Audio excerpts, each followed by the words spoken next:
আসসালামু আলাইকুম, কেমন আছেন সবাই? আলহামদুলিল্লাহ, আশা করি সবাই ভালো আছেন। তো আমিও ভালো আছি। আজ সকাল সকাল উঠে বাসি কাজ সেরে এই যে চুলাতে ভাত বসিয়ে দিয়েছি, আমাদের মাটির চুলাতে। তো আজকে যখন ভাত হাঁড়ি থেকে এটাতে নামিয়েছি, তারপরে এই যে বড়িতে কলাইয়ের বড়ি, ডিম কুচি এবং আলু একসঙ্গে ঝোল করেছি। আর আছে এই যে মাছের ঝোল, আর আছে একটু কালকে রাত্রের তরকারি একটু গরম করেছি। আর এই যে কফি ভাজা।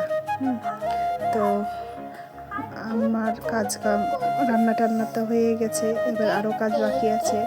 আপনার থালা বাসন মাজা, গোসল করা, কাপড় কাচা। তো এই যে সব সেরে কেচে মেলে দিয়েছি এবং আমিও গোসল সেরে চলে এসেছি এখানটায় চুল শুকানোর জন্যে। আর রোদ্রে ভালোই লাগে শীতের সময় মাঠে। এই যে আমাদের বাড়ির সামনে, তো রাস্তার এপারে একটা ছোট্ট মাঠ আছে।